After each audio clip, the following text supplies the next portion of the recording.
There are all kinds of things that we wish we could do if only it weren't for morality, if it weren't for this whole right and wrong thing. Wouldn't it be better if morality just weren't real? Let's consider.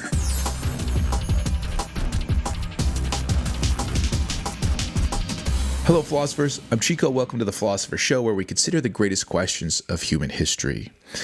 Now, imagine you are in high school and you really want to do drugs and have sex. Those are the things that just occupy your mind. The only problem is there's this whole morality thing. You've been told that these are bad things to do, that you're not supposed to do them. Then one day, your philosophy teacher comes along and says, "Oh, you're worried about that? Didn't you know? Morality is nothing more than a religious construct meant to enslave the strong to the weak. Yeah, just get beyond the categories of good and evil and become the Ubermensch. Enjoy all the things that you want to enjoy without anxiety of what might happen." Now, there may or may not be good reasons to think that. But what I really want to focus on in this video is that sounds like a very attractive idea to a young man in the early 90s in Orange County, and to really anybody else out there that really wants to do something and morality is getting in the way. But what would such an idea entail? What would rejecting the reality of morality really entail, and is that really desirable? First, let's start off by defining the particular view that this is rejecting. Moral realism is the idea that there are objective, true propositions about what's right and wrong. So, for example, the proposition that having premarital sex and doing drugs is wrong, that is true. And number one, it is an objective truth. It doesn't matter what my opinion is of it. Doesn't matter what I think about it. It's going to be true or false, independent of what my beliefs are. And two, it carries some kind of obligation. So if that's a true proposition, I should not engage in those activities. Or if there's a proposition like it is good to feed homeless people, then I should engage in those activities. So I have an obligation to do what's good, an obligation to avoid what's evil. So moral realism entails objectivity of the truth claims about right and wrong, and obligation to actually, uphold good ones, avoid bad ones. Why would somebody want to reject moral realism? There are some philosophical reasons that I won't get into today. So you might think that holding to moral realism entails belief in some kind of non-material property that people have, and you might not like that. You might think that holding to moral realism entails that God exists. You might think that there's some kind of epistemological problems with moral claims so that we can't know whether they're true or false. But as I said, I'm not going to talk about those reasons today. Instead, today we'll talk about a different reason, which is that rejecting moral realism is desirable. It would be best if moral realism were false. Why would you believe something like that? Well, there are a number of reasons, I think, two of which are, number one, that you could do whatever you wanted to. You wouldn't have to worry about, oh gosh, these are bad things, so I shouldn't do them. If moral realism is false, then there are no bad things, so you can enjoy whatever you want to enjoy. Another one is that you don't have to have any guilt. So if moral realism is false, whatever you did in your past doesn't really matter. It's not good or bad. It's just something you did. So those are two attractive things about rejecting moral realism. The interesting thing is, I think for the most part, the people that I've spoken to that have rejected moral realism, especially students and just lay people, but even some philosophers that do so, I've noticed that this is probably the reason that they were most attracted to this view of rejecting moral realism. And it wasn't until after they decided for that reason that they pursued possibly these other philosophical reasons I mentioned beforehand. But I don't think that too many people have fully grasped how intensive a view this is to reject moral realism. And so what I thought I'd do today is talk about three possible things that maybe you haven't thought of about rejecting moral realism, and 3 common responses that I get that show that people don't really understand what that entails. But first, to start off, let's set out a story that will kind of help me to explain what I'm talking about. And I get this from Plato's Republic. In Plato's Republic, there is a character, Glaucon, who's talking to Socrates. And Glaucon is trying to convince Socrates that moral realism is false. So he gives him this story. He says, there was once this guy named Gyges, and he's hanging out with all of his homies, and there's a huge earthquake, rift in the earth. He goes into this rift, and he finds a ring and puts it on, goes to talk to his buddies, and he discovers that when he turns it one way, he becomes invisible. When he turns it the other way, he becomes visible again. So what does he do when he realizes he has this incredible ring? He goes and seduces the queen, kills the king, becomes king himself. In other words, he uses this to get everything he ever wanted because he was able to totally get away with it. Now, Glaucon says, imagine you had this ring, Socrates.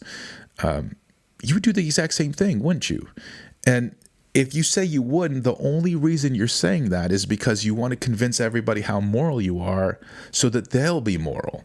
And why do you want everybody to be moral? So that they won't cause you any kind of harm. In other words, the only reason that we even follow any kind of morality is because we're trying to trick everybody else into being moral too, so that they won't harm us. Now, I think the argument given there is closest to this. Let P stand for some person and A stand for an action that gets P what P wants, including actions that harm others. So it sounds like Glaucon is making the claim that P should avoid action A if and only if A is wrong, or P is afraid of the repercussions from A. But A is never wrong. Moral realism is false. So instead, P should avoid A if and only if P is afraid of the repercussions of A. In other words, he's afraid of getting caught. And if you ever found yourself into this situation where you could do whatever you wanted to without getting caught, then you absolutely should do everything that you can. Now, this is a very unattractive view, right? This is a very unattractive idea. And the first reason is because other people could have this happen to them, right? They might be put into a situation where they can get away with getting what they want without having any repercussions, and be able to do that by harming us. So we don't like that. Now, one common response that I've heard many times is the sort of, what if everybody did that kind of response, which it goes like this. Let's say that we all realize that moral realism is false, and we take this line of reasoning that Glaucon is giving us here. That would be a miserable society, right? We wouldn't want to live in a society like that. So we shouldn't act like that. We shouldn't act on that kind of decision making. And a good way to illustrate this is the prisoner's dilemma. So this is, a very incomplete explanation, but imagine 2 people get caught for the same crime and they're being interrogated separately, and they're told, if you rat out your friend here, then you can walk away today with no jail time. They'll have to be in jail for 3 years. If you guys both talk, however, you'll both be in jail for 2 years. If nobody talks, you'll both be in jail for 1 year. What should you do? Well, if you look at all those jail times, it seems like the smartest thing to do would be for both of you guys to cooperate, for neither one of you guys to rat each other out. And it's not because it's the right or wrong thing to do, it's because it just benefits you guys to cooperate. So the idea here is that if we all determined that moral realism was false, then we wouldn't go into this sort of get away with whatever you can get away with kind of idea, because, we wouldn't like that society. I think the problem with this response is that it assumes that you're going to get caught. And what we are considering here is a situation where you wouldn't get caught. So let's say, for example, you find out in the prisoner's dilemma that your buddy has actually not spoken. And let's say you found out, because you might think like, well, what if I rat him out and then 3 years he comes after me? They tell you, we'll execute him right now if you rat him out. Well, that's really the situation we're looking at. We're looking at a situation where ex hypothesis, you will not get in trouble for it. You will not get caught. Should you do something that would benefit you to harm this other person? Yeah. If there's no such thing as right and wrong, absolutely. Because it's not like you being good to this person is a good thing. It's not an evil thing. It's nothing, right? There's no value whatsoever. I think that the reason that it seems like people typically think this is an attractive solution in the first place is because they consider like a social contract kind of idea where we all look around and say, okay, moral realism is false. Okay, we get that. Now, we don't want to be Glaucons here. Why? Because then we're going to have an awful society. So let's all agree not to be Glaucons, okay? Everybody got that? We want a good society. So it's not about, right, what's right or wrong or good or bad. Instead, it's about, benefiting ourselves so that we would agree to this kind of society and not breaking the rules. The problem is, if moral realism is false, then there's nothing wrong with breaking your social contract. I mean, I get that if somebody caught you breaking the social contract, then there would be mistrust and then things would go poorly from there on. But we're considering a situation where you wouldn't get caught. And in these situations, yeah, you should, if there's no such thing as right or wrong, if moral realism is false, then there's nothing wrong with you breaking your contract. And if you think about it, there are absolutely scenarios where this actually happens. So, for example, when I was in the Air Force, I had one squadron commander that sucked. He was just terrible. He worked everybody into the ground.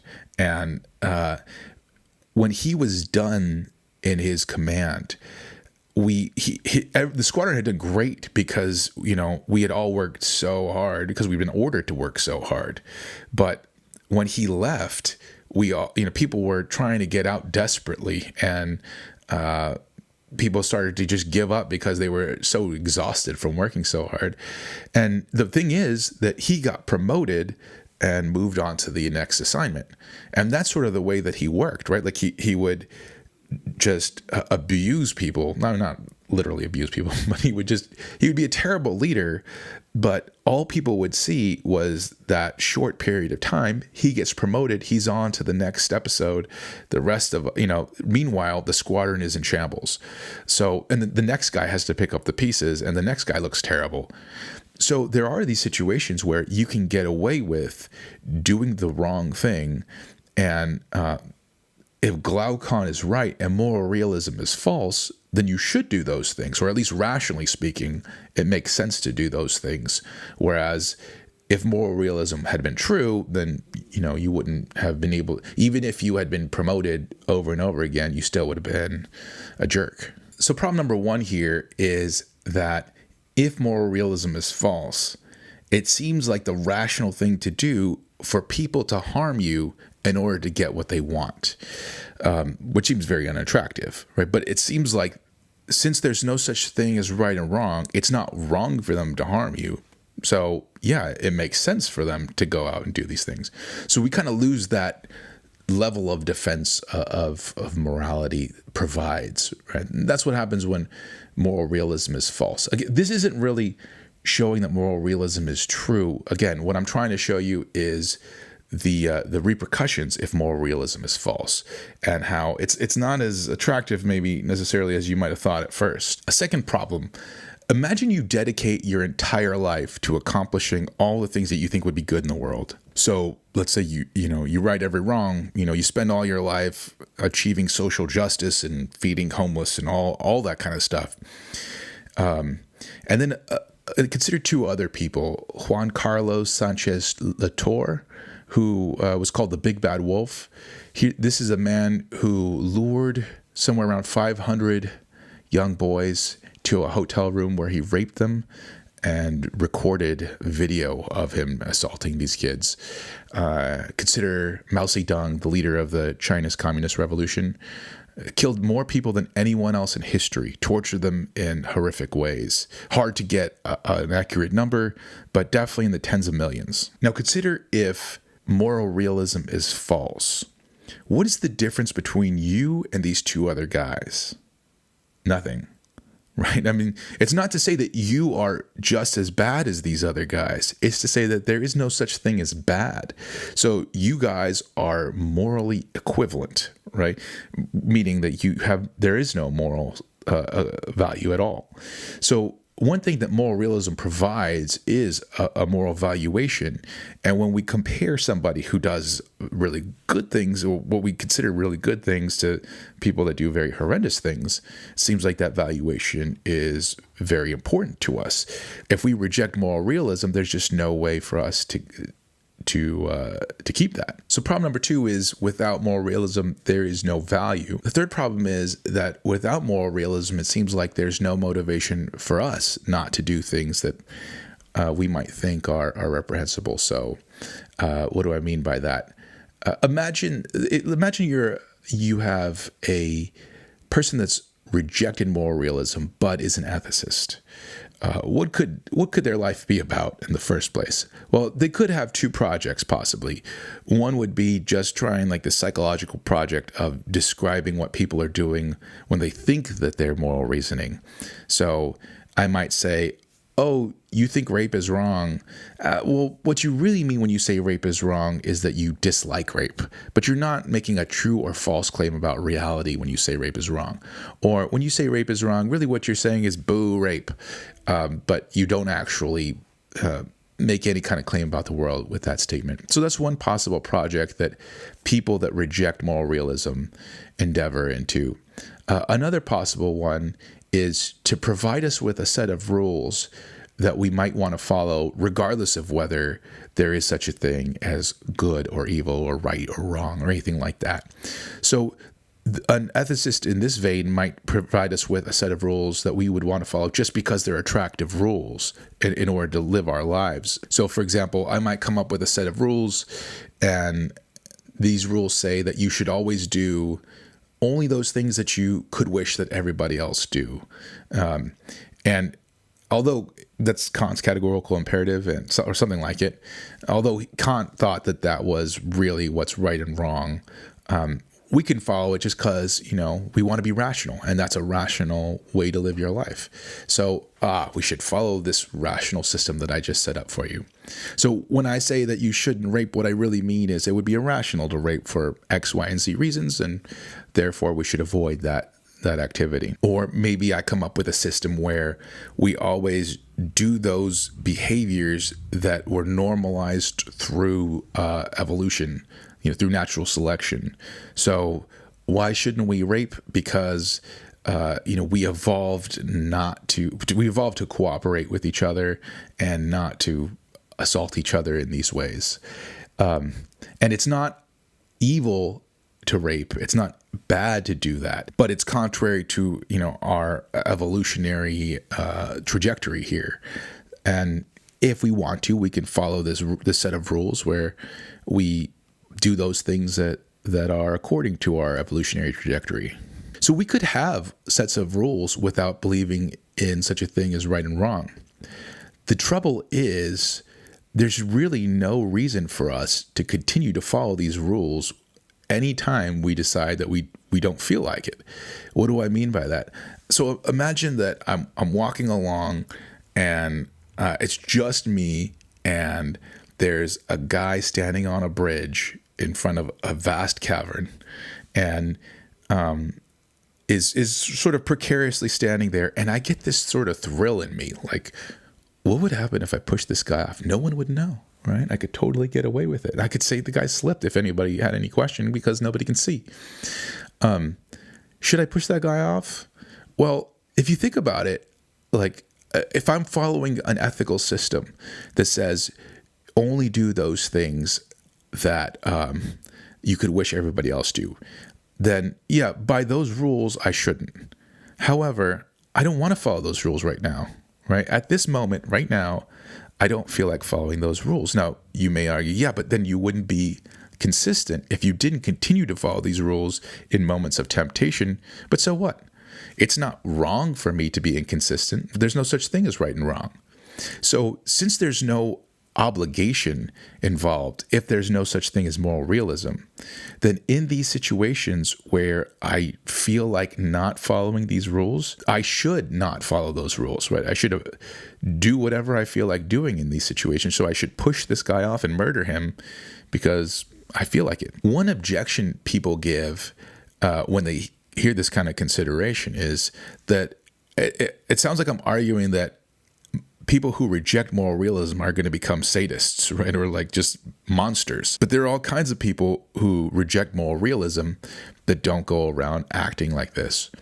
I think first I should point out, though, that if moral realism is false, there's no such thing as sadist or monsters or anything like that. Anything you decide to do, whether you decide to be a big bad wolf or you decide to be a Mao Zedong, right?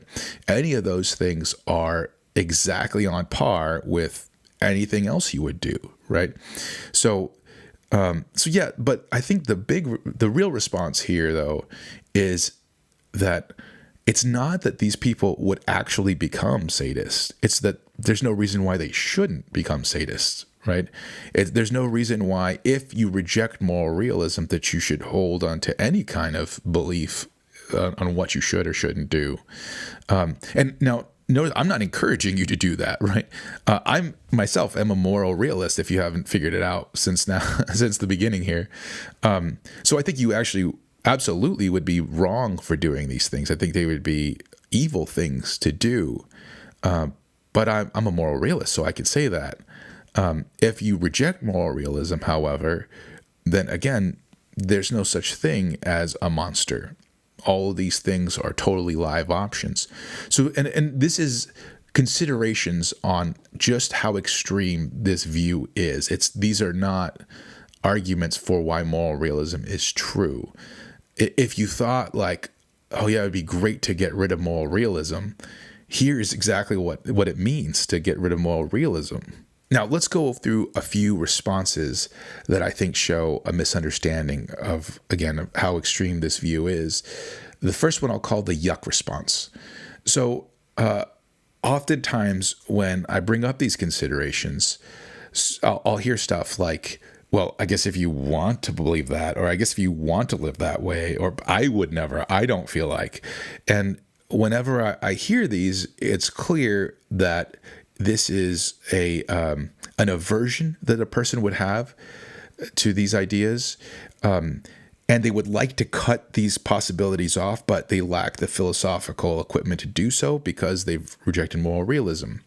So they resort to what is called the yuck factor, and what that means is it's kind of like that, just the reaction you have to any taboo in the world. So, for example, I know there are places in the world where people eat cockroaches, and oh gosh, I do not enjoy cockroaches. I hate cockroaches. I punch cockroaches in faces if I can. I think about eating it, and it totally disgusts me, but there's no reason for it, right? In fact, really, if I'm being rational, that's free food. And I mean, if you wash it, those are like healthy things to eat. I would never do it myself, but it's a very rational thing to think. That's because it's just a taboo. In the same way, these monstrous things that we think about, these are just taboos for these people if moral realism is false, and therefore they're irrational aversions. But I think it also misses a big part of this is the reason to bring up people like Mao Zedong, is because we're showing an extreme case in order to look back at our more local cases of what you would actually do. And the point is, in your everyday life, you do have desires that you are not averse to, that would harm other people. And if you are rejecting moral realism, then there's no reason not to actually engage in those desires. I mean, it might be stealing from somebody, it might be assaulting somebody, right? There are all kinds of things that you will desire in your lifetime. And unless moral realism is true, And anytime you come into a situation where you can get away with it, then it's rational to do so. Again, I'm not saying that you should do these things. I'm a moral realist. I'm saying this is one unattractive result that is entailed by rejecting moral realism. A second kind of response that I'll go through is what I call the veiled morality response. And it's something like this. A lot of times when I bring up these considerations, I'll hear people say things like, well, I guess it wouldn't be wrong to do that, but it just wouldn't be helpful, or something like that, right? And notice that word, it wouldn't be helpful. What does that mean? I mean, the obvious question here is, okay, so, right? Like, if there's no such thing as right and wrong, then it's not good to be helpful. It's not bad to be helpful. Why are you bringing up helpful in the first place? And it's obvious that what that kind of person, that kind of response is doing is sneaking back in morality under a different name, like helpful, right? So you can say that I reject such a thing as right and wrong, but I still hold these, and I see this a lot where you have these categories of things that are just morality in disguise. Things like justice, right? Things like equality. People will bring these words in, and in lieu of the words right and wrong or good and evil. But really, they only make sense as some kind of standard if the standard is this is a good thing to do what's just or something like that. So to avoid this mistake, I think you can always ask the question, so why is that bad? Oh, it's not helpful?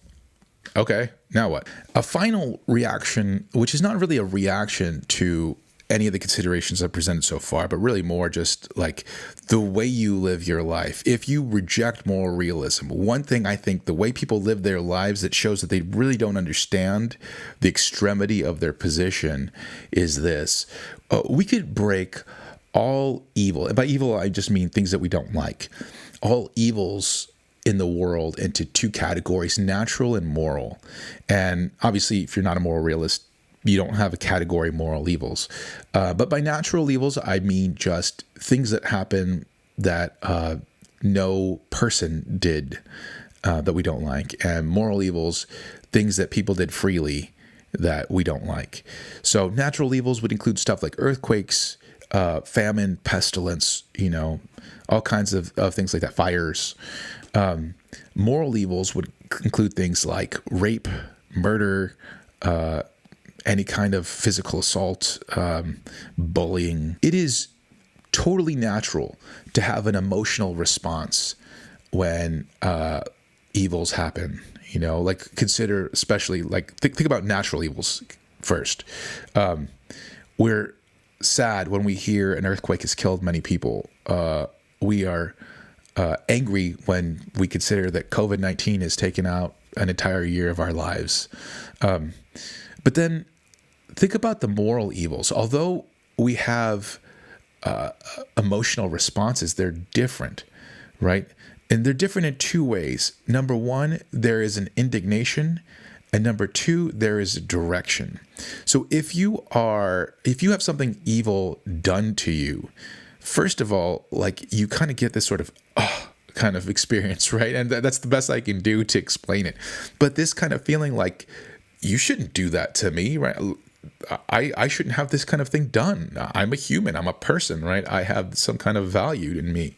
That's a natural response for you to have. That isn't the same thing that when like a natural evil happens, like you have, your house burns down. You're not like, oh, I can't believe it happened to me, right? But a second is that you have a direction for this kind of emotional response. So let's say you're angry at something that happens. When we're angry about COVID-19, we're just sort of angry in general. You're not angry at a literal COVID. I don't think so. I don't imagine that you're looking at these different viruses like, damn you. They don't know what's going on. But when somebody does something wrong to you, let's say steals your wallet or assaults you, you're mad not in general that it happened. You're mad at the person, right? But now think, if you truly believe that moral realism is false, then whatever a person does to you is not bad. It's not good, but it's not bad. It's totally neutral.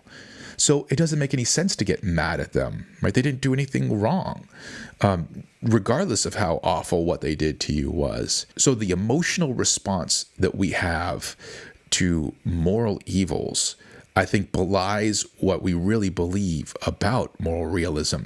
If we are going to, look at consider all the evil things that someone can do. Horrible acts of racism and injustice, starving people so that you can get wealthy, assaulting hundreds of children, genocide, gassing people. Think about all the awful things there are in the world.